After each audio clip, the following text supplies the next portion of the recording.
ఈ రోజుతో అన్నిటిని నేను కోల్పోయాను. నాలో ధైర్యం, బలం ఏమీ లేవు. నేను అనిన మాటలే ఈరోజు నా ముందు నిజమవుతూ కనిపించేశాయి అంటూ నాగచైతన్య, శోభిత నిశ్చితార్థంపై కన్నీళ్లు పెట్టుకుంటూ కనిపించేసిన సమంత హార్ట్ బ్రోకెన్ పోస్ట్. అందరికీ తెలిసిన విషయమే. గతంలో నాగచైతన్య, సమంతల విడాకుల సమయంలో సమంత ఎన్నో ఆరోపణలు చేస్తూ వచ్చింది చైతన్యపై. కానీ అందరూ సమంత వేసుకున్న బట్టలపై తను ఉంటున్న తీరు వల్లనే విడాకులు జరిగాయి అంటూ తన పైన ట్రోల్స్ చేస్తూ వచ్చారు. ఆ సమయంలో సమంత డిజైనర్ జుల్కర్ సమంతకి సపోర్ట్గా నిలుస్తూ ఎన్నో నిజాలు బయటపెడుతూ వెల్లడించారు.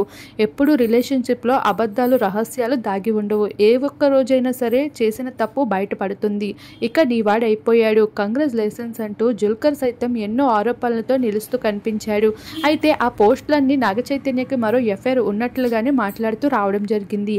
కానీ నెటిజన్స్ మాత్రం సమంతని ట్రోల్ చేస్తూ వచ్చేవారు. ఆ పోస్టుల్లో కూడా ఏమాత్రం నిజం లేదు అన్నట్లుగా కొట్టిపాడేశారు. జై మాత్రం అభిమానుల నమ్మకాలని మట్టిపాలు చేస్తూ ఒక్కసారిగా యూరోప్లో శోభితతో హఠాత్తుగా కనిపించేశాడు వెకేషన్ అంటూ. ఇక రెస్టారెంట్స్ అంటూ, టెంపుల్స్ అంటూ, ఇలా టూరిజం ప్లేసెస్ అంటూ, ఇలా ఎక్కడ చూసినా సమంతని పక్కన పెట్టి చైతన్య, శోభితలే కనిపిస్తూ ఉండేవారు.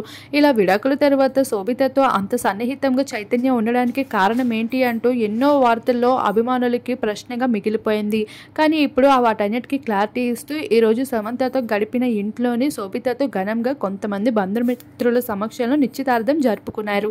వాటికి సంబంధించిన ఫొటోస్ అన్నిటిని స్వయాన నాగచైతన్యాన్ని రివీల్ చేశారు. ఇక వీరిద్దరి పెళ్లి కూడా నాగచైతన్యకి ఘనంగా అయితే నాగార్జునయే స్వయాన చేస్తూ కనిపించేశారు. అయితే ఈ విషయంపై సమంత సైతం ఎంతగానో కన్నీళ్లు పెట్టుకుంటూ ఉంది.